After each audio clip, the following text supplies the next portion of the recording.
Hey guys, Tim here. And I'm Anna, and this is Geeked Up Gaming Review Group. Review Group. Yeah, she doesn't know the whole thing yet. We're just used to saying Geeked Up Gaming. Right.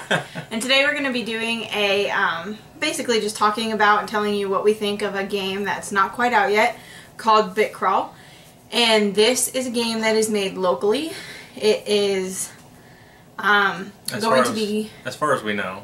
Indianapolis. Yeah, I don't know if the artists and everything are here, but the creators are definitely here. Yeah, he says he tries to go local and tries to do everything. Because remember we had that conversation about printing and stuff. Oh, okay. Anyways, he doesn't like to outsource. Yeah. But anyways, so, Tyler is the creator, Tyler Logan. And he... Well, look here. It says he's the artist. Oh, well, we had the not Kickstarter. We had the Board Game Geek thing up here, and it says that he's the artist. So. Yeah, for the pocket version, there's two different versions. There's the big one that takes 30-45 minutes to play, or longer, actually. That one's like... the pocket one's 15 to 30, 45 or whatever. Anyways, the full version is the one we're talking about right now. And we got an opportunity to check it out twice now. Both of them. And yeah, well, Bitcrawl Pocket once, the original, the big version of Bitcrawl, we checked out twice, and it will be at Gen Con. They have a booth. I'm not sure what the booth number is, 20 something. Yeah, that's 2000 and something. 2000 something. And they will be launching their Kickstarter, I think, the day before Gen Con or that Thursday at Gen Con. So, you can pledge while you're at Gen Con, and you can also purchase the Pocket version. There, they will have that available for $20. And I think he said that the big version for... I don't remember. I think he said $50. Don't quote us on that because it could be wrong. But anyways... Don't listen to us when we say prices. Right. At $20 I know for sure for the Pocket. Yeah, except for published games. We've started putting the MSRPs at the bottom of the page. Those we actually look up and can find out. This is not printed, published. Everything is cardboard and print and play as far as right now. Well, the cards are printed by... They proof printed the small one, but not the big one, right? Yeah, I don't know. But the big one's still completely prototype. The small one, the cards are printed. Yeah, because they have one creature that's supposed to be the same on both sides, but it has different attributes. Yeah, well, and it's two different cards. Like it's Scorpion and something else. And that's Pocket. Anyways, the big Bitcrawl. We'll call it the big versus Pocket, but it's not called the big Bitcrawl. Yeah, that's just to clarify. That's just us talking. Anyways, so we were able to check it out, and we really enjoyed it. We did a lot of talking with Tyler about the game, about making it, about life. We just had a lot of conversation, and we finally got to play it. And the store that we were in was going to close in like 45 minutes. And this game... No, we had a 15-minute warning. No, it was 45-minute warning. It was about, I don't know. It was 45-minute warning, and it was the boss battle, right? Well, no, we started the game and we thought, oh, well, we're probably going to have to cut it short. But the boss card can come out anytime. They're tiled. They're little hexagons, I believe. And it came out, and we were able to finish the game before the store closed, so that was kind of cool. But we saw that, we got that happen, had that happen on the Pocket too. Where the boss came out pretty quickly. But anyways. Well, no, the Pocket, we took a turn each. In that card, that one's an actual card. The big one, you have to have it's a tile that comes out. And the prototype has bigger tiles, but they're sizing them down a little bit. Yeah. But you get a character, you get to choose what type of character, and then you get to choose a class. They should actually. Well, they'll probably be about the size of Takenoko's hexagons. And you get to choose a class and then a specialization, I guess, would be better. You pick... So you can pick like a warrior. It's kind of cool, because you get to build your whole character. You pick your person, your gender, then you pick two special abilities. Your person comes with the class. Big one, it's... You pick a class, so like warrior, mage, rogue, which can also be a thief. There's rogue and thief. There's like 2 for each type of class. Stop. Yeah, there's a rogue and a thief. No, I know. We're going big. There's a rogue. What do you mean we're going big? Like, there's like... Then there's subclasses, and that's what you get to choose. Either the necromancer or the... No, a thief is part of the expansion that's not part of what we played yet. Oh. It's the same as a rogue, but it's a thief, and they're both the same. They're equal, and then you can pick the same abilities to put on your card. Yeah, you get to choose your abilities, so you can choose, like, necromancers and stuff. She actually knows more about the game, but that little piece I feel good about because I knew about it. Because I was looking at the... It's called DLC, as in downloadable content, and that's... You don't actually download it. It will be in a box and tabletop, but DLC because it's replicating what a video game. So when you hear DLC when this game comes out, don't be confused on, oh, I have to download this and print it myself. No, it'll come in a box. It's just DLC, downloadable content. Anyways, the game's themed like a side scroll, like a video game. Mm-hmm. So you choose your character. It has like a detailed picture, and then you get like a little 8-bit character that's who you are on the board. Yeah. The way that I would say is that when you're playing it on, if it was a video game, it'd be side scroll, completely side scroll, whatever. But with it on the table, it feels like an RPG because you're in, what do you call it, helicopter view, third camera view, whatever that view is. You're like looking down at the characters. And then when an encounter comes, they're battling back and forth. But you can see different rooms. You can see what monsters are in different rooms. As long as they've been explored.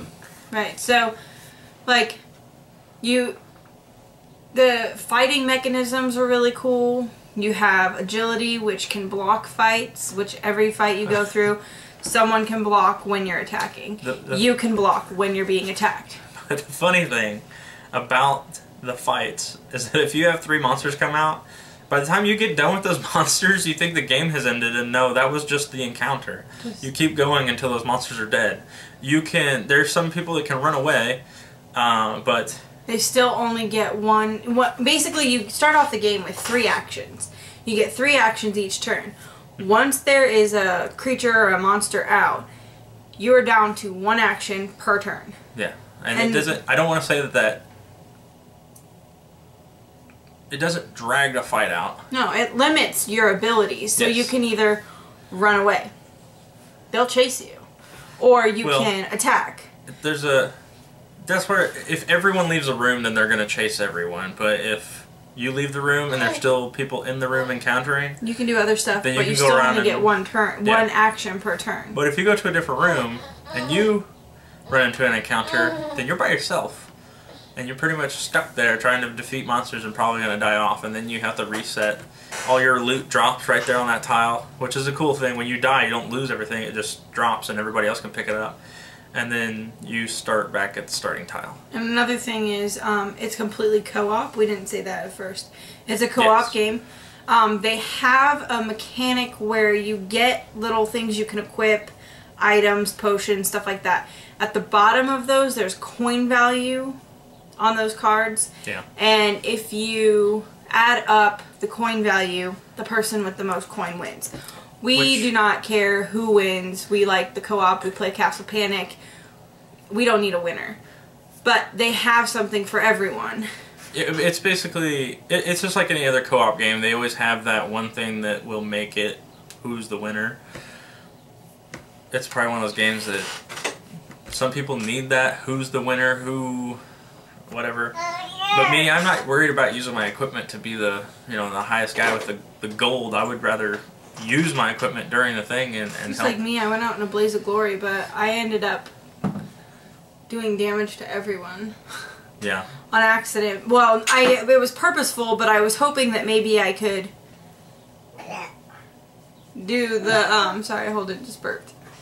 But I was hoping that I could like damage the monster, but it didn't happen. Anyways, we really enjoyed it. The creators are fun to talk to, really helpful, willing to talk to you, willing to talk to you on social media or whatever if you have continued questions. They really are involved with their game. Yeah, and there was times when I suggested, hey, did you guys try this? Yes, they tried that, and they made it better. Yeah, it was... Than what... I was like, oh, they're like, yeah, we tried that initial idea. Like, we said... I was like, well, have you thought about making the tiles where when a tile pops out, it has a certain, like, special ability? Well, they took that idea and made it better to where when certain things happen, stuff will land on that tile and make it that way. So it's not locked, and that gives the tiles a lot of replayability. And I was just like throwing ideas out there, you know, because the game's still. It didn't need correcting, but Tim likes to be involved and be like, oh, I have this idea. Well, they've already done that. Yeah. Like, I was like, well, I'm just not gonna say more ideas because I'm just gonna wait till we play the whole game. Because everything that I thought of, they had taken that idea and actually made it a better idea. Expanded on it. Yeah, so it was like my thinking was like this, you know, the Big Bang Theory, where nothing, my thought, and they just went, and the universe was created. And it's not complex created, it works. Yeah, and I think that we're going to do another video talking about the Pocket. But I think that either it's a stretch goal or it's included when you back the game. I think you have an opportunity to get Pocket. I don't know if it's a stretch or anything like that, but I don't remember how it's that included. works. But the Pocket will be at Gen Con, like I said. You can back there. What's kind of cool is because they're coming out with 2 games that are the same thing, but they're their own thing. They don't. They're similar. The Pocket's not a regurgitation of the big one. They are 2 separate games with the same name. They share the same characters. It's the same theory concept, but one takes less, one takes more. But you have enough fun playing both. Where, like, I was telling Tyler that we game almost every Saturday, but our group, we tend to talk a lot. Believe that. We talk to the point where we're like, okay, well, what game are we playing? And by the time we realize we've played maybe a 1 or 2 games and it's like 1 o'clock in the morning and we're like, well, we've like a good game, but a short game. And so that kind of limits the Pocket would be perfect. Like, okay, and they call it like a lunchtime brawler. Like, well, yeah, the reason they made the Pocket version was because they've been playing the big one and they were like, you know, I'd like to play this at lunch, but this is not a lunchtime type of playing game. So they went and created this whole new game and made it the same thing, but it fits in your pocket. It is about the size of this box. About half. Half? Yes. Oh, yes, it's half this box. Folded over, like a little treasure chest. Yeah, maybe the size of... Smaller than... But it's half the size of that, but it's like a dungeon roll. But smaller than dungeon roll.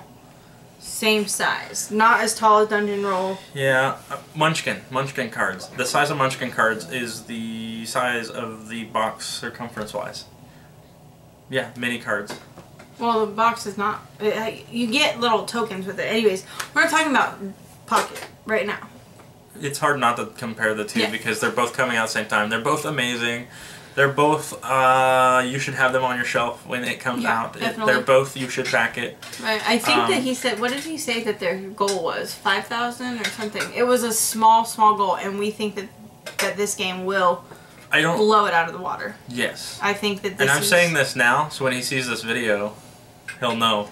But I don't think that he realizes that this game is going to take off. Yeah. Especially with creating a following before. Yeah. That is a big deal, you know. Playing the game and play testing it and showing it for what, 2 years now. That's huge, and you're gonna have a booth at Gen Con. That's a big huge step because getting a booth at Gen Con was almost impossible. They put that whole new piece on and then it was gone just as fast as the regular vendor hall. Yeah. Which he said he got it like right after last year's. Yeah, when it opened, which is what everybody needed to do basically. As soon as it opened, you needed to be getting on it. Yeah, we think that the potential for this game is huge, and we are excited to be a part of it during prototype. Like, not part of it like we're involved with the creation, but just involved with like I think that it'll be to that point that it's such a great game that if it doesn't get backed, and there's no reason it should not get back. If it does not, I will ask Tyler, can I print a finished full copy of this? And we'll just print one copy of it. And if that's what it takes, then that's what it takes to get it on my shelf. Yeah, that's good. Because it's that good. Both of them are. So I would probably try to scrounge out the money to print at least two. One of the small version finished and one of the large you can buy the small one at Gen Con. They have them. They'll have them. Oh, they'll have them on the counter? Yeah. Oh, okay. Oh, also at Gen Con, they're going to be doing more of a show you what it's about at the booth.